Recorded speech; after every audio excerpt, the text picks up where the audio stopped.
안녕하세요. 허승용 회계사입니다. 제가 지난 영상에서 법인세와 종합소득세 절세에 큰 도움이 되는 세액공제 항목으로 통합 고용세액공제에 대해 설명을 드린 적이 있습니다. 상시근로자 1명 증가당 최대 1,550만원을 법인세나 종합소득세에서 공제할 수 있는 세액공제이다 보니 많은 분들이 관심을 가지고 영상을 시청해 주셨는데요. 하지만 실제로 통합고용세액공제를 적용하는 과정에서 이 부분을 놓쳐서 더 받을 수 있는 공제를 놓치는 경우가 있는데요. 그래서 오늘은 통합고용세액공제 적용 시 놓치면 크게 손해보실 수 있는 이 내용에 대해 설명을 드리도록 하겠습니다.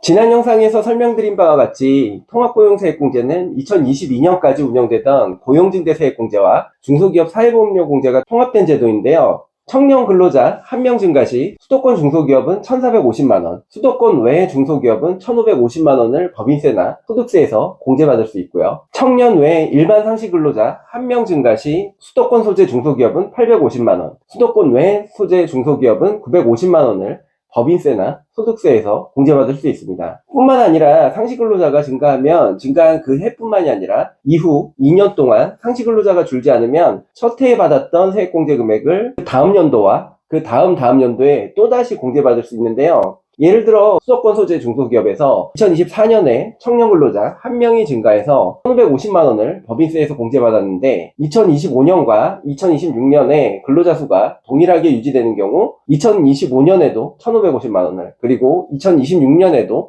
1,550만원을 각각 법인세에서 공제받을 수 있게 됩니다. 이렇게 상시 근로자 수가 유지되는 경우 2000년도와 3000년도에도 공제가 적용되는 부분은 기존 고용증대세액공제와 중소기업 사회보험료 공제도 동일하게 적용되는 부분입니다. 그런데 2023년부터는 통합고용세액공제를 적용하거나 또는 기존의 고용증대세액공제 및 중소기업 사회보험료 공제를 적용하거나 둘 중 하나를 선택해서 적용해야 하는데요. 즉 세법에서는 2023년부터 통합고용세액공제를 적용하면 고용증대세액공제나 중소기업 사회보험료 세액공제를 적용할 수 없도록 하고 있습니다. 반대로 고용증대세액공제와 중소기업 사회보험료 세액공제를 적용하는 경우에는 통합고용세액공제를 적용할 수 없도록 규정하고 있습니다. 유사한 내용의 세제 혜택을 납세자에게 중복해서 주지 않겠다는 취지인데요. 따라서 납세자는 통합고용세액공제의 혜택과 고용증대세액공제 및 중소기업 사회보험료 세액공제의 혜택을 비교해서 유리한 쪽으로 신청해야 하는데요. 이 내용까지는 많은 분들이 잘 알고 있는 부분입니다. 그런데 만약 기업이 2021년이나 2022년에 고용증대세액공제와 중소기업 사회보험료 세액공제를 받았었고 2023년에 상시근로자 수가 2021년과 2022년보다 증가한 경우 2023년에 통합고용세액공제를 적용하게 된다면 어떻게 될까요? 참고로 고용증대세액공제는 최초 적용한 연도보다 상시 근로자 수가 줄지 않으면 최대 3년, 그리고 중소기업 사회보험료 세액공제의 경우에는 최대 2년간 적용 가능하다는 점 기억해 주시기 바라고요.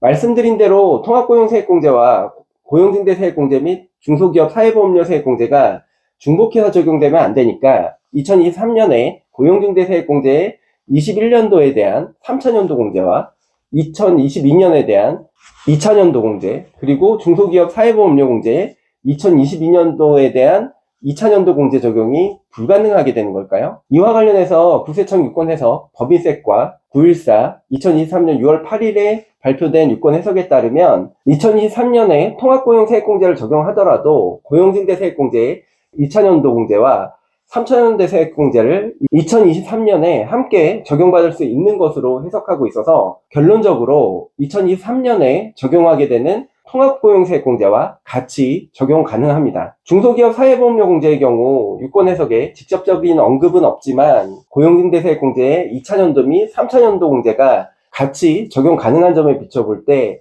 중소기업 사회보험료 공제의 2차년도 공제와도 함께 적용이 가능할 것으로 보이는데요. 따라서 2023년에 통합고용세액공제를 적용하지만 2022년과 2021년에 고용증대세액공제와 2022년에 중소기업 사회보험료 세액공제를 적용한 기업이라면 2022년에 대한 2차년도 공제와 2021년에 대한 3차년도 세액공제를 누락하는 일이 없도록 꼭 세액공제 신청할 필요가 있다는 점 기억해 주시기 바라고요. 통합고용세액공제와 고용증대세액공제 그리고 중소기업 사회보험료 세액공제가 중복 적용이 안 된다는 말에 이 부분 놓치시는 일 없으시길 당부드립니다. 고용중대 세액공제와 중소기업 사회보험료 세액공제의 경우 한 명만 늘어도 공제 신청 금액이 꽤 크기 때문에 2000년도 공제와 3000년도 공제를 누락할 경우 손해가 꽤 클 수 있다는 점 참고해 주시기 바라고요. 법인세나 종합소득세 정기신고기한에 이 부분을 놓치게 되면 나중에 경정청구를 통해 돌려받을 수도 있지만 보통 경정청구 진행에 따른 수수료가 세금 환급 금액의 30% 정도 발생한다는 점을 고려하면 제때 누락 없이 신청하는 것이 무엇보다 중요하다는 점 꼭 기억해 주시기 바랍니다. 지금까지 통합고용세액공제 적용 시 고용중대 세액공제 2000년도 및 3000년도 공제와 사회보험료 세액공제 2000년도 공제가 같이 적용 가능하다는 부분에 대해 설명드렸는데요. 통합고용세액공제가 2023년에 처음 적용되다 보니 이 부분 잘 모르고 놓치시는 경우가 있을 수 있다는 점 꼭 기억해 주시고요. 해당되시는 분들은 신고 내용에 잘 반영되어 있는지 세무대리인에게 꼭 확인해 주시길 당부드리면서 오늘의 영상 마치도록 하겠습니다. 이상 허승용 회계사였습니다. 감사합니다.